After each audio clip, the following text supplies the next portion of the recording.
올려드립시다. 아멘.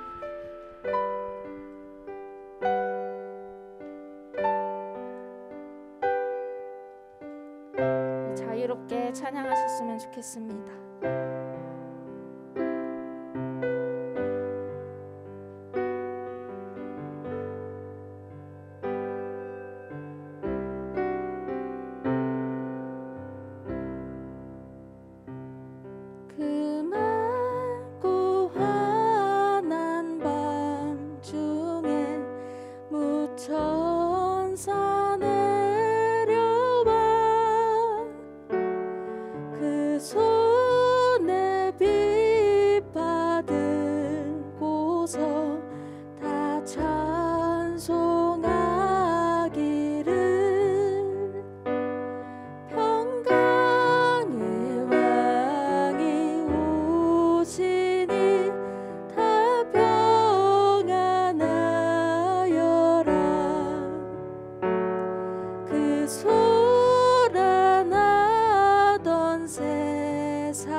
찬양합시다. 무천사 날개 펴고서 이 땅에 내려와 그때에 부른 노래가 또다시 들리니 이 슬픔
기쁜 노래를 저 천사 기쁜 노래 아멘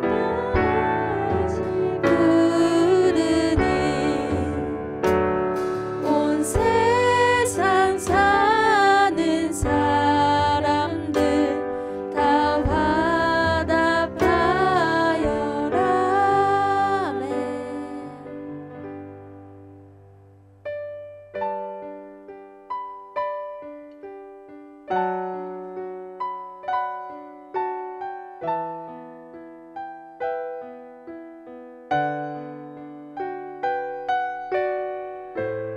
더욱더 진실한 마음 가지고 이 가사를 고백하셨으면 좋겠습니다.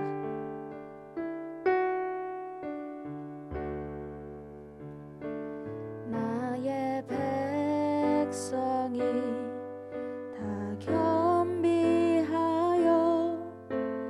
내게 기도하며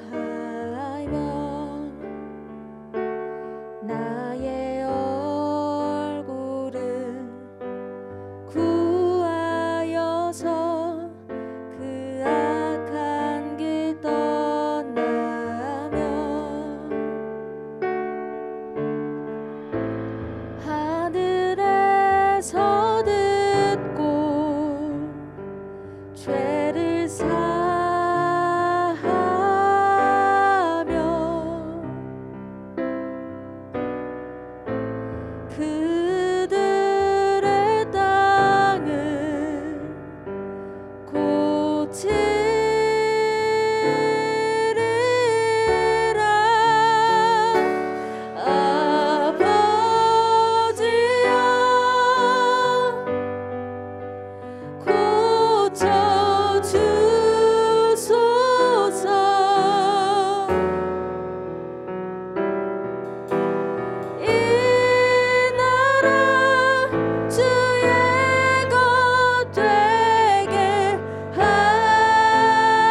시간 다 함께 계속해서 기도하셨으면 좋겠습니다. 이 세상은 너무나도 악합니다. 주님, 우리가 살고 있는 이 세상은 악의 권세가 정말 판을 치고 있는 세상입니다. 우리가 이런 삶 속에서 온전히 바라봐야 할 분 오직 예수 그리스도 한 분이십니다. 오늘 이 시간 이것을 결단하며 고백하며 기도하기를 소망합니다. 이 예배가 처음과 끝을 주관하시는 그 주님께서 정말 내 삶을 주관하심을 내가 믿습니다. 내가 그 주님만을 바라보며 나아가겠습니다. 이 땅을 회복시켜 주옵소서. 저로부터 시작되는 정말 그 치유와 회복의 역사를 임재하여 주옵소서. 이러한 기도 제목 가지고 다 함께 기도하겠습니다. 주여 아버지 붙들어 주옵소서. 회복시켜 주옵소서. 정말 이 땅을 고쳐 주옵소서. 이 땅이 너무나도 악합니다. 주님 아버지의 말씀을 그 얼굴을 보기가 너무나도 어려운 이 세상 속에서 우리가 그 주님만을 가지고서 바라볼 수 있기를 소망합니다. 아버지 붙들어 주옵소서. 아버지 기억하여 주옵소서. 그 주님만을 간절히 바라보며 그 주님 앞에 모든 것을 드리며 나아갈 수 있도록 도와주옵소서. 이 땅을 회복시켜 주시고 저로부터 시작되게 하시옵소서. 저로부터 그 회복과 치유의 역사가 일어날 수 있도록 아버지 붙들어 주옵소서.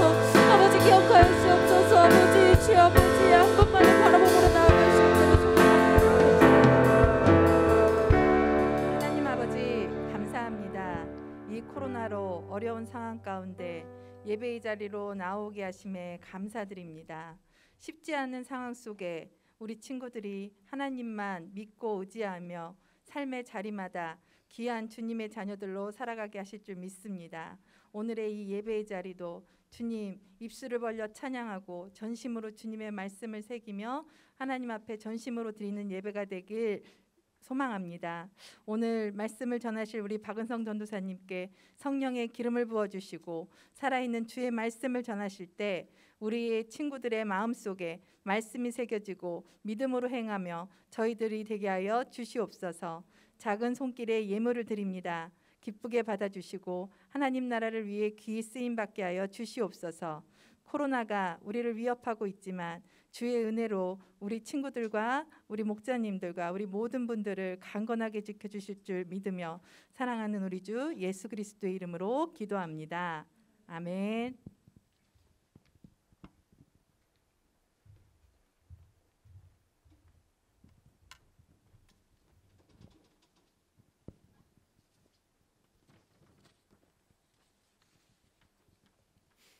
말씀 봉독 읽겠습니다.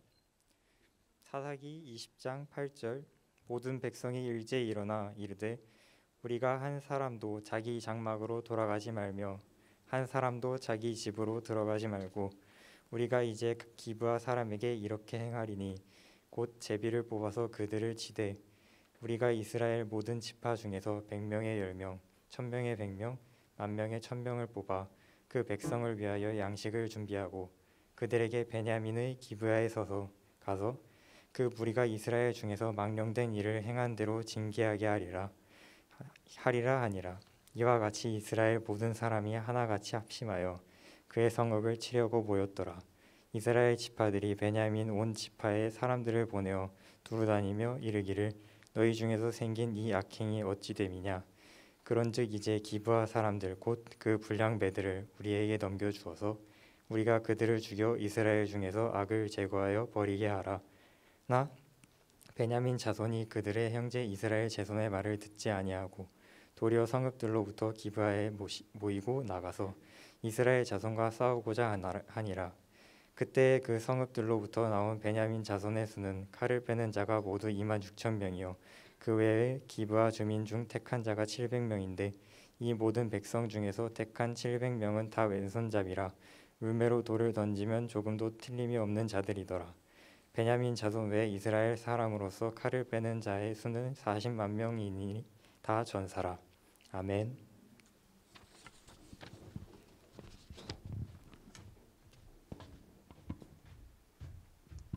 네, 우리 친구 반갑습니다. 반가우면 손 한번 들어주세요. 안녕. 손이 있는 친구만 안녕. 몇 명이 없네 손이. 큰일 났네. 자, 이렇게 따라해 보세요. 예수님은 어떤 예배를 받으실까요? 이렇게 한번 따라해 보세요. 예수님은 어떤 예배를 받으실까요? 자, 손이 있다면 다시 그걸 가지고 바로 나. 오늘 예배 2명 드리나? 자, 바로 나. 내 예배를 주님께서 받으시는 은혜가 있기를 주님의 이름으로 축복합니다. 아멘. 입술이 있다면 아멘. 하나님이 주신 입술 가지고 손 가지고 세상에서 우리 죄 많이 짓다 하는데 오늘이라도 이 시간이라도 이 귀한 말씀 앞에서 우리의 입이 다시 한번 정결해지고 거룩해지고, 그죠? 그러려면 우리 입술에 아멘으로 반응하고 또 말씀을 주의 깊게 들어야 될 줄로 믿습니다. 아멘. 좋아요. 자, 오늘 말씀 제목 한번 같이 읽어볼까요, 우리 친구들? 말씀 제목 따라해 보세요. 이스라엘에 왕이 없으면 벌어지는 일. 이거를 어떻게 적용하냐면 나에게 하나님이 없으면 벌어지는 일. 아주 쉽죠? 오늘 말씀 어떻게 적용해야 되는지. 자, 우리가 지금 계속 말씀을 듣고 있는 사사기는요, 약 306년 동안 7번에 걸쳐서 이스라엘의 어떤 타락과 또 그로 인한 하나님의 징계, 그리고 사사를 통한 구원의 기록을 담은 책이에요. 그래서 21장으로 구성되어 있는데 패턴이 이러죠. 반복적인 패턴이 있어요. 타락, 심판, 회개, 구원, 망각. 여러분 한번 외워보자. 첫 번째 뭐라고? 눈 감고. 앞에 다 보이잖아, 그지? 눈 감고. 첫 번째, 눈을 감으면 목소리가 확실히 줄어든다, 그지? 자, 타락. 그리고 타락하면 심판을 받을 수밖에 없어요. 근데 심판 받다 보면 또 뭐가 절로 나와? 회개라는 게 나와. 그럼 회개하면 하나님이 어떤 은혜를 주셔요? 구원을 줬어요. 근데 나는 또 어떻게 살아? 망각해요. 근데 이 특징이 있어요. 심판이 이방 민족에게 심판을 많이 당했고요. 7번에 걸쳐서, 그죠? 그리고 구원을 하나님께서 구원을 주실 때에는 사사들을 통해서 삼손도 들어보고 기도원도 들어보고 여러 명 들어봤죠, 그죠? 근데 이런 사사기의 패턴을 가장 잘 보여주는 전쌤 영상 짤 하나를 준비해왔어요. 이거 하나 보면 타락, 심판, 구원, 회개, 구원, 망각, 이게 딱 떠올라. 한번 영상 한번 보여주세요. 소리 안 나니까 집중. 짤이에요.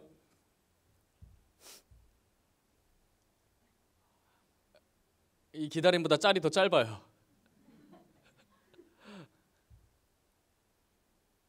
자, 양이 어디에 빠졌었어요. 자, 신나게. 아이고야.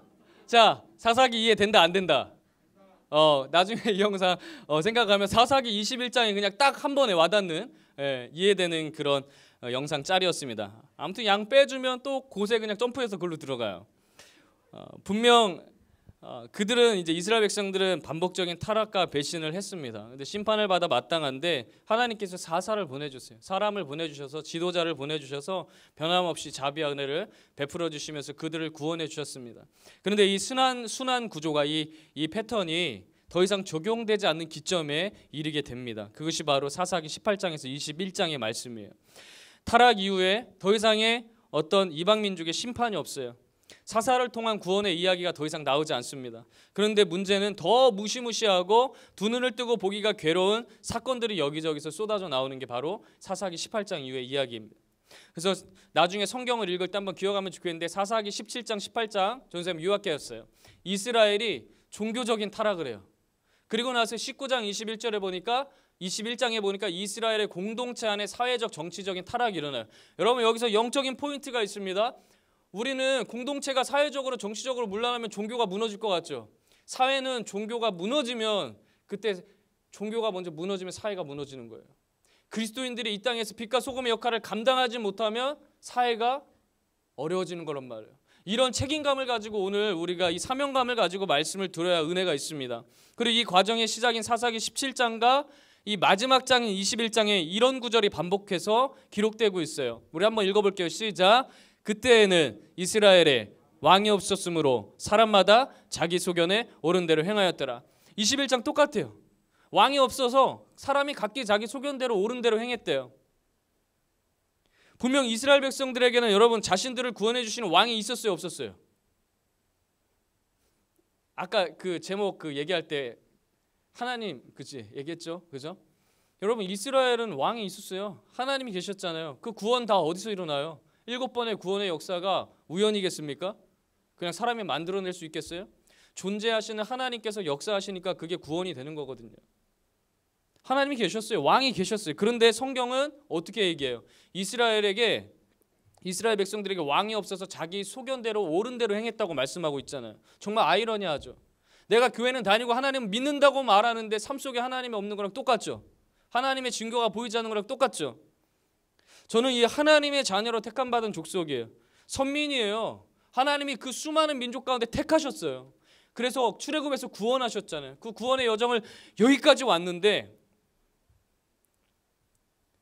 이 자신들의 생각대로 여전히 그렇게 살아가는 거죠. 그런데 하나님 뜻대로가 아니라 내 뜻대로 살아갈 때 이스라엘 백성들, 하나님이 택하신 백성들이 하나님의 뜻이 아니라 자기 뜻대로 살아갈 때 어떤 일이 일어나는가 제가 묵상을 하는데 딱 한 문장 떠올랐어요. 어떤 단어냐면 청소년 관람불가가 딱 떠올랐어요. 내용 자체가 너무 선정적이고 폭력적이에요. 그런 요소들이 있기 때문에 19세 미만의 아이들은 보면 안 되게 하는 등급제도예요. 근데 좀 궁금할 때 있잖아, 그지? 19세 재밌을 때 있잖아, 그지? 청볼이라고도 하고 19금이라고도 해요. 그래서 이 청소년 관람불가용 이 본문을 묵상을 하면서 이렇게 순수하고 초롱초롱 했으면 좋겠고, 그런 중학생 아이들에게 여러분 제가 이 청소년 관람불가용 이 말씀을 전해야 돼 얼마나 고민이 됐겠어요, 그죠? 괜히 했나 봐. 고민 아닌데, 그죠? 여러분 아직 순수해요. 아이고 주야, 이게 고민이었네. 혼자 고민했네. 제가요 정말 거의 처음으로 조준호 목사님한테 목사님 이거 이번 주 다음 주 설교였고 본문 한 번만 바꾸면 안 됩니까? 제가 살다 자율 본문 요청한 처음 이 구절이었어요. 근데 믿지 않는 그 사람들을 그 구원을 위해서라도 정말 이 오늘 우리가 같이 읽은 내용이 정말 지우고 싶거든요. 막 찢어버리고 싶어요. 그런 내용들이 담겨 있기 때문에 막 읽는 내내 설교 준비하는데 너무너무 불편했어요. 그런데 미화시키면 돼야 안 돼요. 하나님 말씀을 가감하거나 도해면 돼야 안 돼요. 설교자의 양심상 그게 어긋나기 때문에 있는 그대로 전하면서, 그러나 그 안에 담긴 영적인 메시지 분명히 우리에게 주실 은혜가 있습니다. 그것을 함께 나누고자 하는데, 다시 한번 이야기하지만 청소년 관람불가이기 때문에 어린이나 노약자는 좀 충격을 받으실 수 있으니 주의하셔야 됩니다. 자, 그러면 이스라엘이 하나님을 왕으로 모시지 않았을 때, 섬기지 않았을 때 어떤 일이 일어났을까요? 내가 하나님의 백성인 내 자신이 하나님을 왕으로 섬기지 않을 때 어떤 일이 일어날까요? 전사님이 오늘 설교는 좀 그 첫 번째 17장 18장 이스라엘의 종교적인 타락은 이미 있고요. 그 이후에 19장 이야기부터 쭉 한번 이야기식으로 설명하면서 할게요. 자, 첫 번째는요, 어떤 사건이 일어났는가? 자, 한번 읽어볼게요. 시작. 이스라엘 백성으로 인한 엽기적인 범죄가 일어났습니다. 그냥 범죄도 아니고 엽기적이에요. 오늘 본문의 시작이 되는 19장 1절이 이렇게 말씀해요. 자, 눈으로 잘 따라보세요. 이스라엘의 왕이 없을 그때에 에브라임 산지구석에 거류하는 어떤 레위 사람이 유다 베들레헴에서 첩을 맞이했더니, 시작부터 심상치가 않죠. 19장. 레위 지파 어떤 지파예요? 성막 봉사를 위해서 하나님께 정말 따로 구별된 자들이거든요. 그 사람들은 그래서 거룩해야 돼요. 성별된 삶을 살아야 됐단 말이에요. 그러면 늘 말씀을 묵상하고 또 그 말씀에 순종하면서 본을 보여야 돼요. 공동체 사람들 앞에서. 그런데 본부인에 뭐가 있대요? 레위인에게 첩이 있대요. 첩. 얘들아, 첩 처음 들어보니? 그래 알면 좀 반응 좀 해봐. 첩이 있다는 얘기를 딱 들어도 어떤 생각이 들어요? 와, 사사시대에 이미 결혼 문화가 무너졌구나. 성적인 타락이 정말 심하구나. 이걸 느낄 수 있는 것이죠. 근데 2절에 보니까 이 레위인의 첩이 또 신기해. 첩이 또 화가 났대. 화가 나가지고 어떻게 해요? 행음을 저지르고 또 성적인 그 어떤 죄를 저지르고 이 레위인을 떠나서 아버지 집으로 도망갔대요. 돌아가 버렸대요. 근데 그 돌아간 시간이 4개월이에요. 야, 나 우리 아내하고 진짜 10년을 넘게 살았어도 싸우고 조금만 떨어져 있어도 정말 막 빨리 화해하고 싶고 믿어줘. 그것이 자유라고 생각은 아직 안 들어요. 그죠? 밥은 먹고 살아야죠. 근데 4개월 화가 나가지고 죄 짓고서 가버렸는데 4개월 동안 앉았다가 4개월 뒤에 갑자기 이제 또 그냥 짐 그냥 어슬렁 챙겨가지고 아버지 집으로 가는 겁니다. 근데 갔더니 웬걸 또 장인어른은 엄청 또 반겨주는 거예요. 막 진수성찬 차려놓고 막 5일 동안 했네. 그러다가 이제는 이제 더 이상 안 됩니다. 이제 집에 돌아가야 됩니다. 그래가지고 이제 가게 되는데 하인하고 이제 첩하고 같이 가요. 근데 집으로 돌아가는 길에 여부스라는 지역에 이제 이르게 됩니다. 근데 그 여부스는 이방 민족들이 살고 있는 그런 성읍이에요. 근데 하인이 그 성읍에 머물자고 하거든요. 근데 또 레위인이 그렇게 타락했으면서 또 어떻게 선택받은 우리가 이방 민족의 성읍에서 머물 수 있겠느냐. 더 가재. 그래서 8km를 더 가가지고 어디로 가냐면 오늘 본문에 나오는 베냐민 기브아 지역에 가는 겁니다.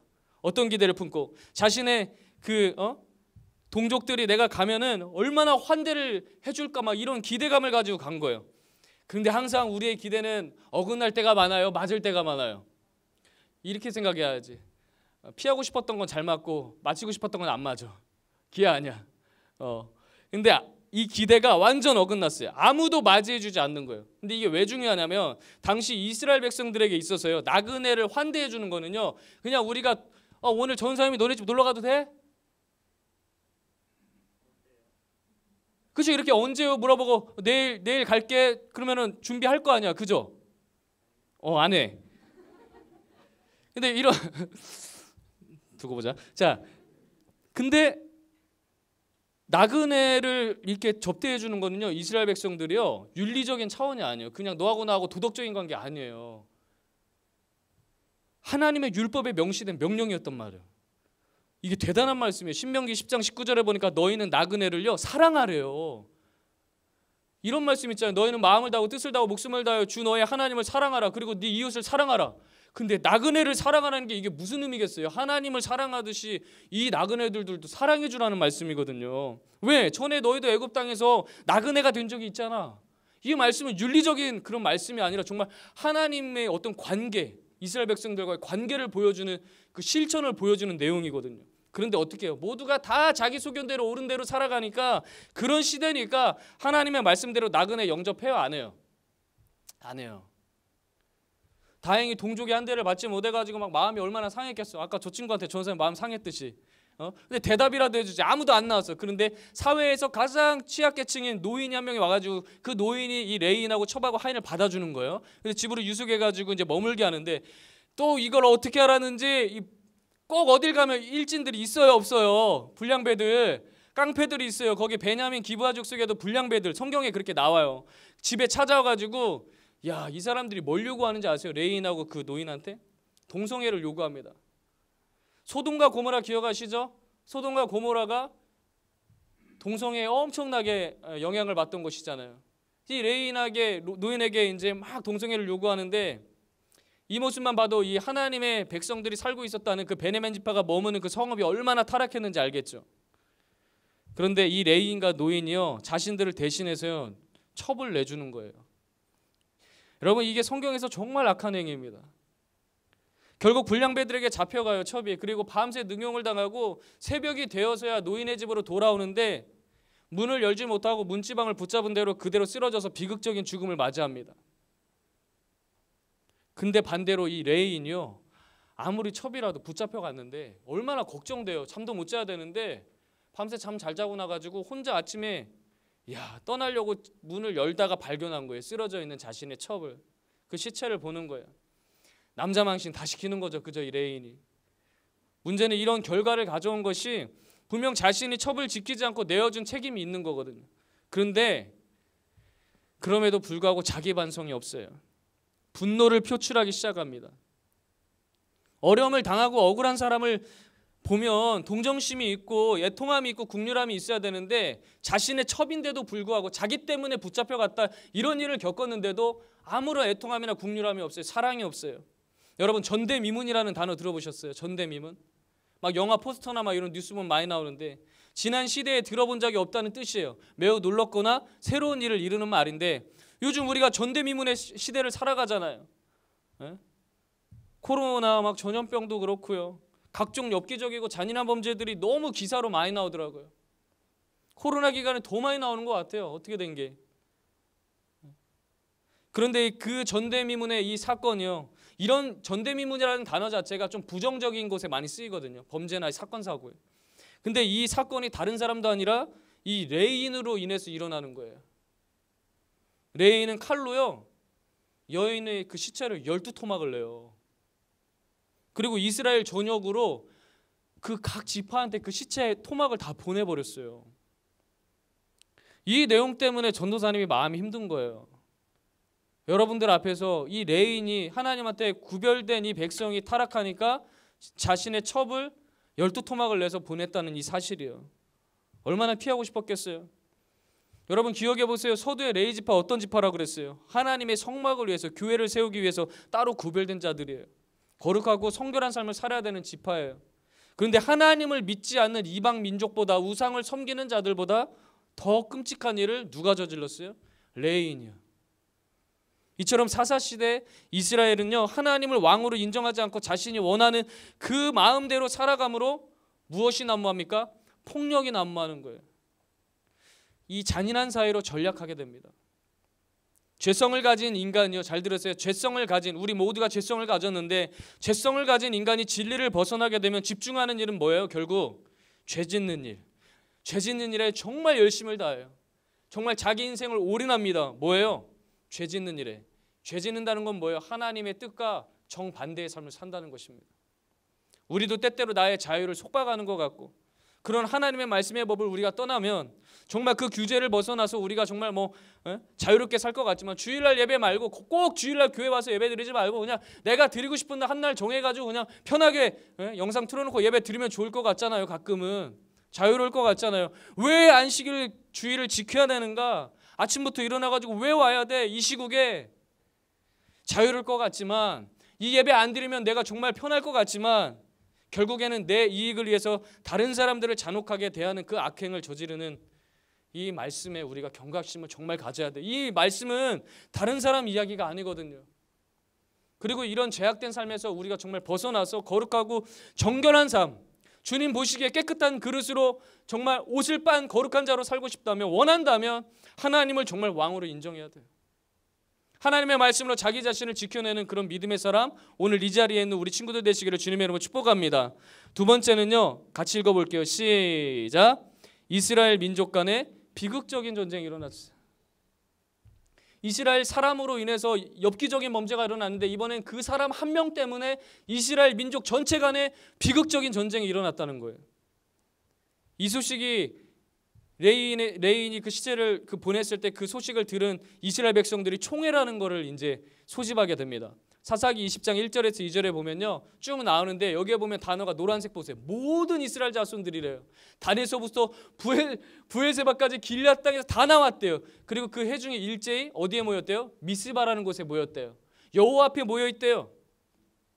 그리고 2절에 보니까 백성의 어른이고 모든 지파의 어른들이 하나님의 백성의 총회, 하나님의 이름으로 모였대요. 그리고 칼을 빼는 보병이 40만 명이래요. 근데 저는요, 이 말씀을 보는데 너무너무 불편한 거예요. 분명히 하나님의 이름으로 모였거든요. 하나님의 총회로 연합했거든요. 너무너무 불편했어요. 여러분, 미스바는요, 지켜보는 자, 망대라는 뜻을 가졌어요. 이스라엘 백성들에게 너무너무 상징적인 곳이에요. 바로 이곳이 되겠죠. 교회가 되겠죠. 왜냐하면 이스라엘 백성들이 하나님을 만나는 그런 성소였기 때문이에요. 그래서 되게 상징적인 곳이에요. 그런데 그런 곳에서 이 레위인이 모든 지파들 앞에서 이제 전사님이 이렇게 딱 앞에 섰잖아요. 레위인이 딱 올라와가지고 모든 총회, 여기는 단지파, 여기는 에브라임 지파 다 있잖아요. 그죠? 다 지파들이 있어요. 12지파 있는데 그 앞에서 레위인이 연설을 하는 거예요. 그런데 왜곡돼서 연설을 해요. 자기 자신만 살려고 첩을 내어줬거든요. 대신 붙잡혀간 첩의 생사를 나무려고 자기 혼자 도망치려고 그랬거든요. 근데 그거는 다 빼놓고요, 기브아 사람들의 잘못만 자꾸 과장해서 보고를 하는 거예요. 야비하죠? 이기적이죠? 기브아 불량배들의 그런 폭력 잔인성보다 어쩌면 이 레인이 한 행동이 저는 뒤처지지 않는다 생각해요. 더 잔인해요. 더 폭력적이에요. 그런데 자기가 그 토막낸 거는 정당화시키고 사적인 복수심을 국가적인 사건으로 전염시키고 사라지는 거죠. 한 사람이 이렇게 중요한 거예요, 여러분. 깨어있는 한 사람이. 여러분, 우리가요, 말씀대로 살면 믿음의 사람이고요, 말씀대로 안 살면 말씀을 왜곡하는 사람이에요. 이 레인하고 똑같은 거예요. 별 다를 바가 없어요. 그런데 이게 영적으로 타락하니까 그 보고에 분별력이 없잖아요. 그러니까 이스라엘 백성들이 감명을 받아요. 분노로 반응하기 시작합니다. 시작이 분노면 분노가 전염이 돼요. 시작이 감사하면 힘든 것도 감사가 전염이 돼요. 처음에 사랑이면 사랑이 전염이 되는 거예요. 우리에겐 그런 영향력이 있거든요. 근데 분노를 가져다 놓으니까 분노가 자꾸 전염이 되더라고요.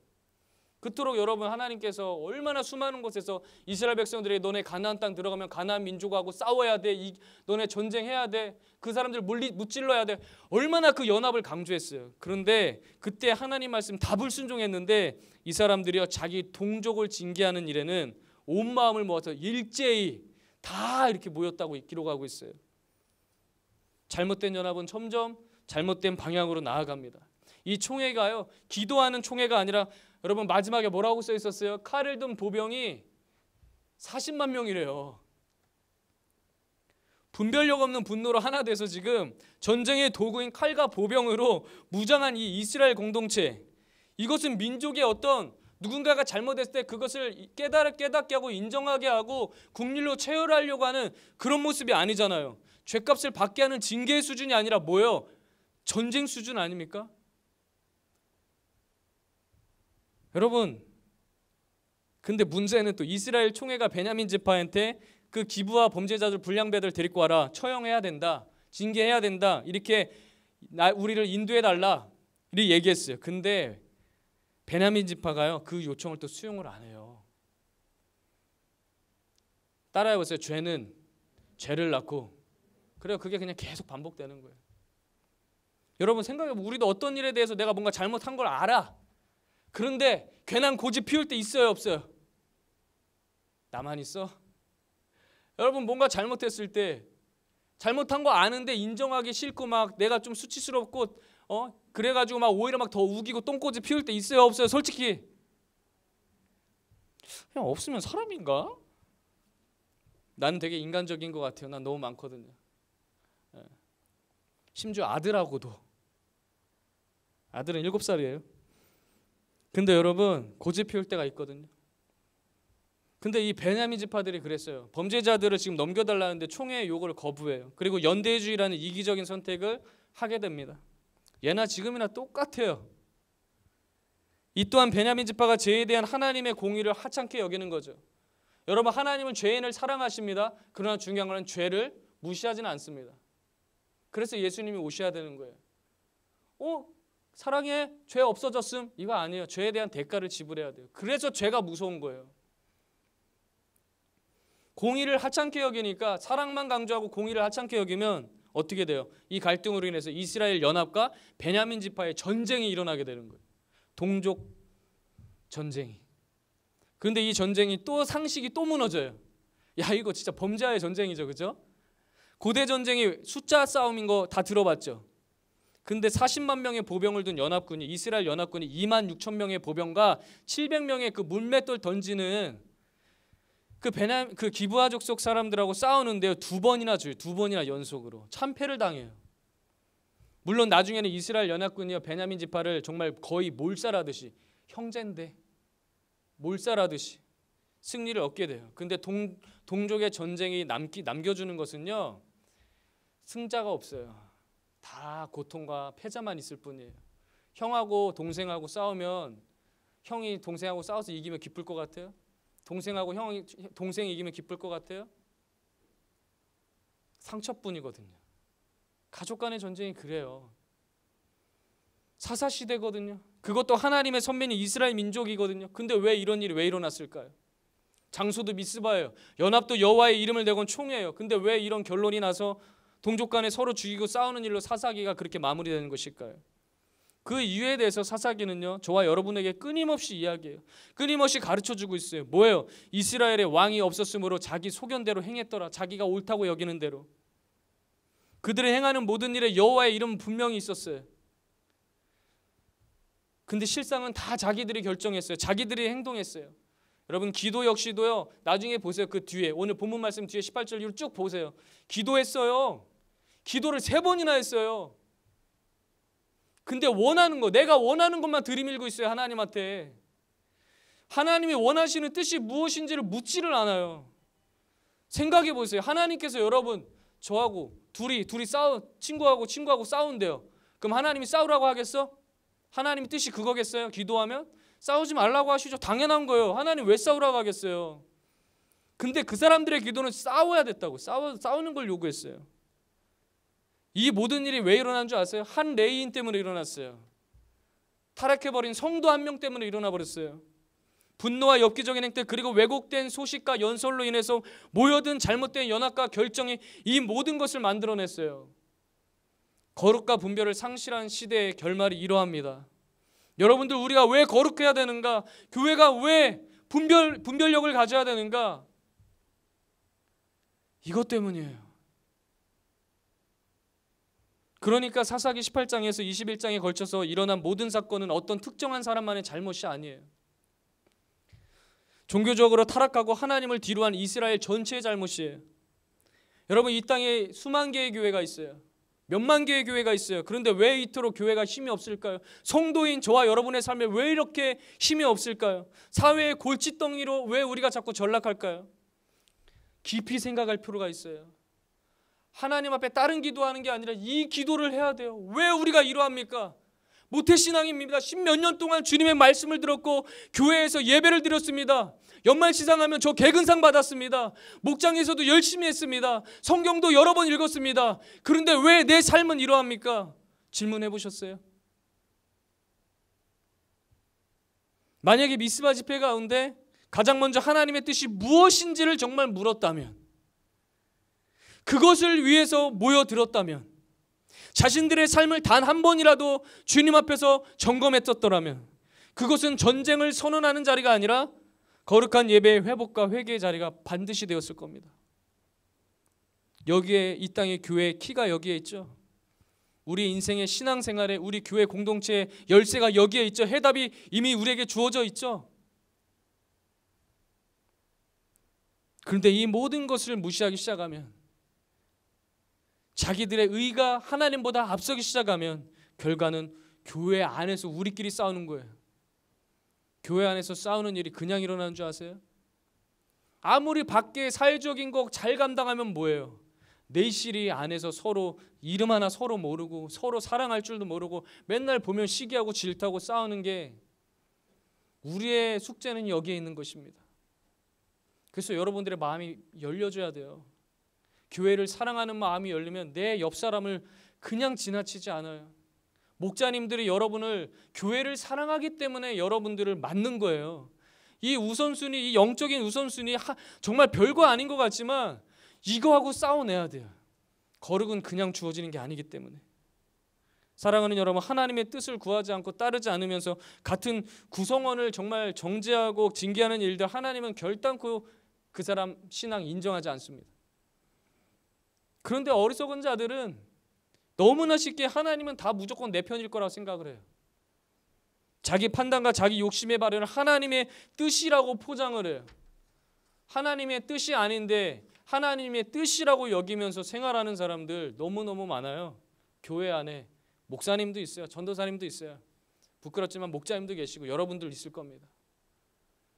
하나님의 뜻이 아닌데 내 입으로 하나님의 뜻이라고 주장하면서 할 때 결과는 반드시 상처밖에 안 남습니다. 교회에서 우리가 인간이기 때문에 넘어질 수 있고 실수할 수 있는데, 그때 하나님은 선하시기 때문에 그 실수조차도 선한 것이라면 역사하세요. 좋은 것으로. 그런데 아무리 내가 보기에 선한 것이지만 뭔가 자꾸 잘못된다, 이게 내 마음이 이게 원하는 대로 되지 않는다, 그러면 기도하셔야 돼요. 다시 시작해야 돼요. 그 일 멈추고 하나님 뜻이 무엇인지 다시 물어봐야 돼요. 이거 나중에 여러분 신앙생활 할 때 정말 중요한 겁니다. 정말 하나님의 뜻을 묻고요 행하는 교회가 정말 교회라면 교회 안에서 왜 싸움이 일어나고 분열이 일어나겠어요? 아니, 싸움은 일어날 수 있어요. 분열은 일어날 수 있어요. 조짐이 일어날 수 있어요. 인간이기 때문에, 죄인이기 때문에. 그런데요, 하나님의 뜻을 묻고 행하는 교회라면 싸움 났던 것도 화해합니다. 갈라지려고 했던 것도 다시 손 잡습니다. 우리는 정말 이 사사기의 잘못된 신앙 패턴을 더 이상 해서는 안 돼요. 이거는 개인의 신앙에서도, 목장에서도, 가정에서도 마찬가지고 교회 안에서도 마찬가지예요. 여러분 자신에게 물어봐야 돼요. 나 정말 기도할 때 가장 먼저 하나님의 뜻이 무엇인지를 내가 정말 물어본 적이 있는가? 묻지 않는다면 이거 진짜 고민 아니에요? 안 믿으니까 안 묻는 거 아니에요? 살아계심을 인정하지 않으니까 묻지 않는 거겠죠? 그러니까 물으세요. 나 묻겠습니다. 그런 친구면 아멘. 기도할 때 주님의 뜻을 먼저 물어보겠습니다. 아멘. 하나님의 말씀을 들을 때 그냥 좋은 말씀, 어떤 말씀 이런 거 계산하지 말고 일단 주어진 말씀이라면 여러분 그 말씀으로 나를 점검해 봐야 돼. 내 상태를. 내가 레위인인지 베냐민 족속인지 기브아 족속인지 이스라엘의 총회의 모습인지 그냥 남의 모습 보듯이 이렇게 하면 안 돼요. 그리고 내 자신이 정말 회개하는 모습이 있는가? 그리고 내 자신이 정말 죄와 싸워서 이길 수 없는 무능력한 존재임을 내가 인지하고 있는가? 그래서 오직 주님의 은혜를 나는 오늘도 간구하고 있는가? 이것이 여러분의 기도가 되기를 간절히 소망합니다. 말씀을 마무리하겠습니다. 죄의 타락으로 일어난 엽기적인 사건 잘 봤죠? 동족 전쟁이라는 결과 잘 보셨죠? 전사님이 설교 준비하면서 마음 쉬웠을까요? 어려웠을까요? 쉬웠을 것 같아요. 아멘. 어려웠을 것 같아요. 아멘. 쉬웠을 것 같아? 너무너무 어려웠어요. 너무너무 어려웠어요. 청소년에게 청소년 관람 불가의 이야기를 해야 된다는 게 너무 불편했어요. 그런데 이런 이야기를 전도사님이 그냥 굳이 적나라하게 아니 성경이 왜 굳이 이걸 기록했을까? 나는 왜 이것을 이야기해야 될까 생각해 봤어요. 여러분도 한번 생각해 보세요. 왜 성경이 굳이 이런 이야기가 나오는 것일까? 피하고 싶은 이야기, 찢어버리고 싶은 이야기. 이걸 봐야 하나님은 저와 여러분들의 영적인 정체성과 거룩함을 상실한 채로 살아가며 어떻게 되는지를 보여주기를 원하시는 거예요. 그렇게 살지 않기를 바라는 마음으로 이 말씀을 기록하신 겁니다. 이렇게 받아들이면 주님이 얼마나 사랑이 많으신 분이에요. 얼마나 긍휼이 많으신 분이에요. 그리고 이 정의 속에서 이 말씀을 듣다가 이런 라임이 떠올라요. 19금이요 주님 바꾸겠습니다. 어떻게 해요? 구원으로요. 19라는 그 끔찍한 사건을 바꿔버리면 구원이 되더라고요. 21장 25절의 말씀이 그때 이스라엘의 왕이 없으므로 사람이 각기 자기의 소견에 옳은 대로 행하였더라. 이것이 만약에 정말 우리가 눈으로 보기에도 참 끔찍한 19금의 어떤 말씀이라면 이것을 구원의 복음으로 바꿔서 저와 여러분이 한번 믿음으로 정말 고백했으면 좋겠어요. 청소년기 21장 25절 말씀인데요. 같이 한번 읽어볼게요. 시작. 그때 이스라엘에 왕이 있었으므로 중등마을 청소년들이 다 하나님의 말씀에 옳은 대로 행하였더라.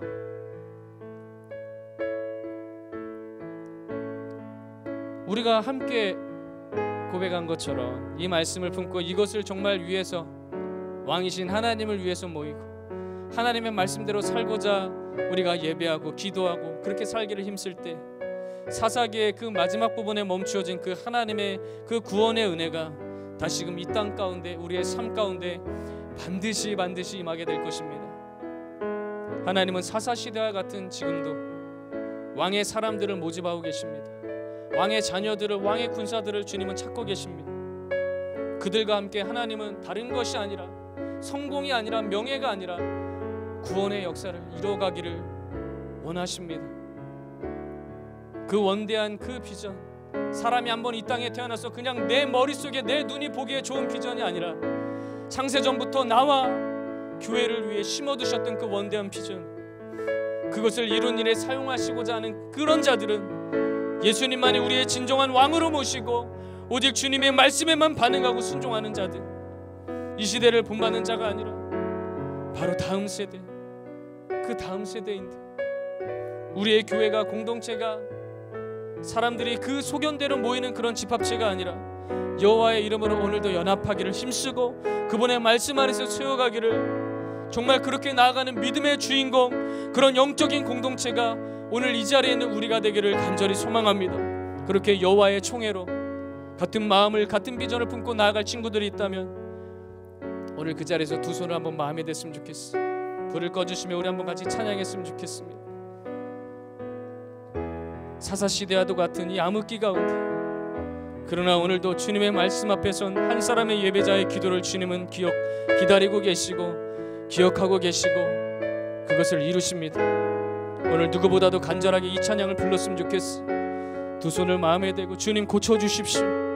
이 나라가 다시 한번, 나의 삶이, 우리 교회가 다시 한번 주님의 것 되게 하여 주옵소서. 주님의 나라로 회복시켜 주시옵소서. 그런 마음으로 우리 이 시간 찬양하며 나아갑니다. 나의 백성이 다 겸비하여 내게 기도하며 나의 백성이 다 겸비하여 내게 기도하며 다른 것 구하지 않겠습니다. 나의 얼굴을 구하여서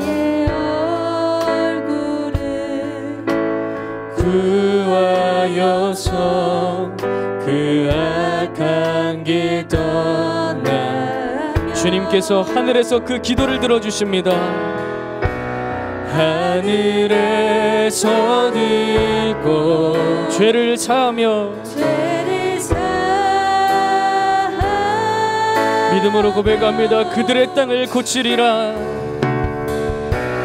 그들의 땅을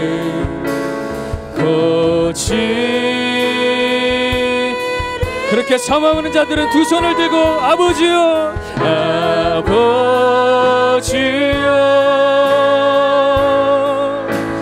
고쳐주소서.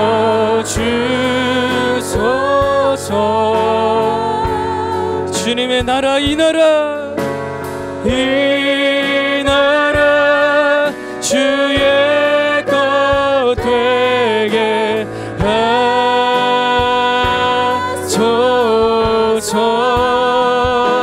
주 하나님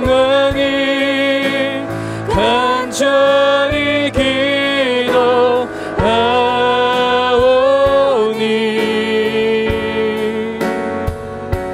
장한 이 땅 새롭게 하소서. 무릎 꿇고 다 경배하여 주께 기도하며 나아갑니다. 주님 무릎 꿇고서 다 겸비하여 주께 기도. 오늘 다른 거 구하지 않습니다. 주의 얼굴을 구하며 그를 구하여서 그 악한 길 떠나리. 주님의 자비로 주님의 자비로 죄를 사하며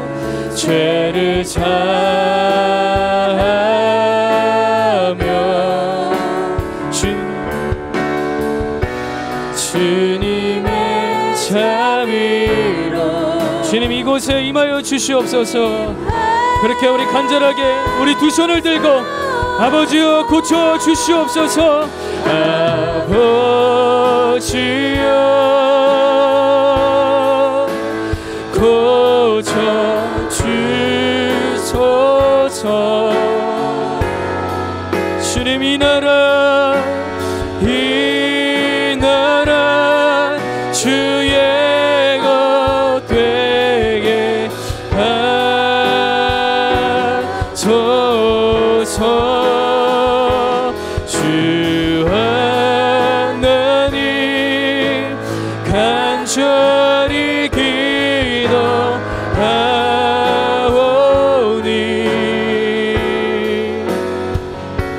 사가 이 땅 새롭게. 주님 이것이 우리의 고백입니다. 이렇게 선포합니다. 여호와께 돌아가자. 여호와께 돌아가자. 우린 돌아서도 그는 변치 않네. 여호와께 돌아가자. 우린 넘어져도 그 사랑 영원. 마지막으로 여호와께 돌아가자. 여호와께 돌아가자. 우린 돌아서도 주님의 그 은혜는 변치 않습니다. 그 주님 앞에 돌아가기를 원합니다. 여호와께 돌아가자. 우린 넘어져도 그 사랑 이 시간 우리 간절히 한 번만 기도합니다. 주님, 우리의 왕은 오직 주님 한 분뿐입니다. 우리의 모든 악한 행실을 끊고 주님 앞에 다시 돌아가는 우리가 되게 하여 주시옵소서. 여호와의 이름으로 모였으니 여호와의 이름으로 살아가고 여호와의 이름으로 결단하고 여호와의 이름으로 기도하고 여호와의 이름으로 나아가는 우리가 되게 하여 주시옵소서. 우리 그렇게 결단하며 주님의 이름 한번 부르짖고 기도합니다. 주여, 할렐루야. 살아계신 하나님, 다시 주님 앞에 돌아가기 원합니다. 이름만 가진 믿음의 사람이 아닙니다. 이름만 가진 교회가 아니라 이름과 행실이 주님 앞에 건강하고 아름다운 거룩한 하나님의 백성으로 우리가 나아갈 수 있는 믿음의 사람을 다시 한번 우리를 회복시켜 주시옵소서. 여호와 하나님, 이 땅을 고쳐 주시옵소서. 우리의 삶을 고쳐 주시옵소서. 우리의 영혼을 고쳐 주시옵소서. 하나님의 교회가 다시 한번 주님의 은혜 전하신 그 손길로 다시 한번 회복되게 하여 주시옵소서. 빛과 소금의 역할을 감당하는 하나님의 교회가 되게 하여 주시옵소서. 하나님의 백성들이 여호와의 이름으로 모여서 하나님의 뜻을 구하며 우리의 영적인 우선순위를 다시 한번 말씀 앞에 세우고 하나님, 그렇게 여호와 하나님을 향해 달려나가는 우리가 되게 하여 주시옵소서. 오직 주님만이 우리의 왕이십니다.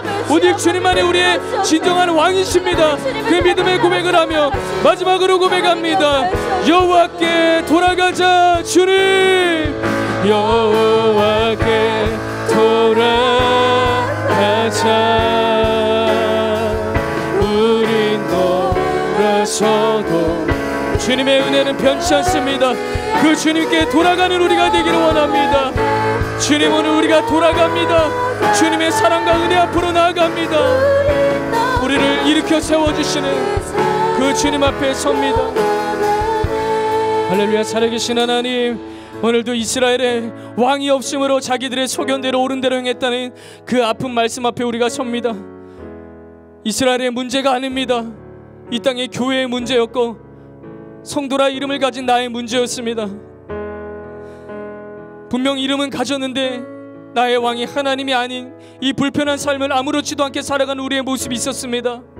성도가 타락할 때, 교회가 무너질 때 이 땅이 더욱더 타락하는 모습을 보면서 하나님, 내가 비록 연약하고 부족하지만 하나님이 나를 택하셨고 나를 불러주셨기에 하나님, 성도의 사명, 제사장 지파의 그 예배자의 사명을 감당하는 은혜를 우리에게 더하여 주시옵소서.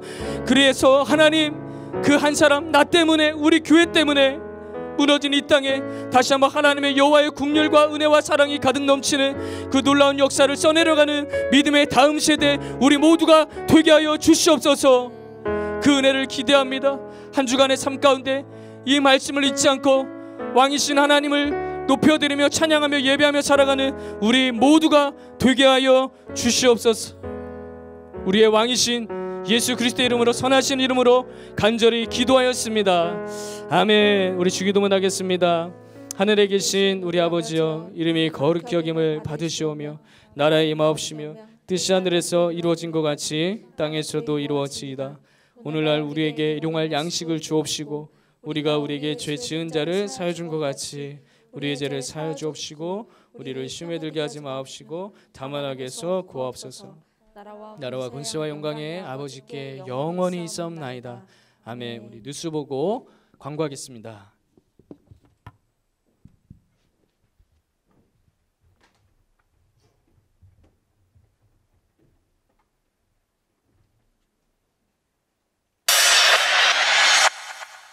안녕하세요. 지구촌교회 청소년 학생 여러분. 한 주간의 소식을 전하는 1318 뉴스입니다. 뉴스를 시작합니다. 정부의 위드 코로나 정책에 따라 교육목장 모든 예배의 수용 가능 인원이 50%가 되었습니다. 방역수칙을 준수하여 진행되는 현장 예배는 희망하는 학생들 모두 참여 가능하며 참여는 자율입니다. 2021년 연말 시상은 목장별 상장과 CU 상품권 기프티콘을 보내드립니다. 하나님의 귀한 다음 세대로 더욱 성장하길 소망합니다. 고3 친구들은 19일에 보낼 예정입니다. 졸업예배가 12월 26일에 진행됩니다. 올 한 해 동안 인도해주신 하나님을 경배하며 받은 복을 세어보는 시간이 되길 소망합니다. 2022년 1월 2일 주일에는 진급 및 입학 예배를 드립니다. 진급을 환영하며 각 마을 상황에 맞추어 예배실과 장소를 추후 공지할 예정입니다. 새롭게 맞이할 마을과 목자님이 계시다면 기대하는 마음으로 예배에 참석해주세요. 세오름의 집, 야곱의 집, 안양 임시보호소 3개 기관에 하나님의 사랑을 나누는 귀한 시간을 가집니다. 각 기관에서 필요한 물품을 전달할 예정이며 이번 주간 방문할 예정입니다. 코로나로 인해 어려워진 사회복지기관을 위해 모두 기도로 동참해주세요. 오늘의 1318 뉴스는 여기까지입니다. 다음 주에 만나요. 안녕. 네. 아유, 한 해를 시작한 지 얼마 안 된 것 같은데 벌써 12월 그죠? 벌써 둘째 주입니다. 우리 친구들 1년 동안 코로나의 위협 속에서도 열심히 또 공부하고 또 예배를 지킨 모든 친구들을 너무나도 축복합니다. 그래서요, 오늘 1시에요. 잘 들어. 1시에 여러분들에게 기프티콘 선물이 갈 거예요. CU 상품권이 갈 건데 좋아 좀 해봐. 좋아요. 이 목자님들이 좋아하시나? 목자님들은 더 좋은 거 보내드릴 겁니다. 네. 목자님들 왜 이러세요? 그래도 애들이 좋아해서. 그래서 우리 친구들 오늘 선물 잘 받고 또 하나님께 감사하면서 맛있는 거 맛있게 사 먹으면 좋겠습니다. 그리고 오늘 이제 전사님은 오늘이 이제 여러분 206호에서 이제 마지막 설교였습니다. 그래서 전사님이 다음 주에는 이제 210호 가서 설교하고 이제 분당에서의 사역을 마무리하고요. 이제 수지체플로 넘어가게 됐어요. 그래도 나중에 여기 분당 왔을 때 아는 척 할 거야, 안 할 거야? 목자님들만. 우리 친구들 아는 척 해줄 거죠? 자, 아는 척 해줄 친구들 우리 한번 인사하고 마치겠습니다. 다음 주에 만나요. 제발.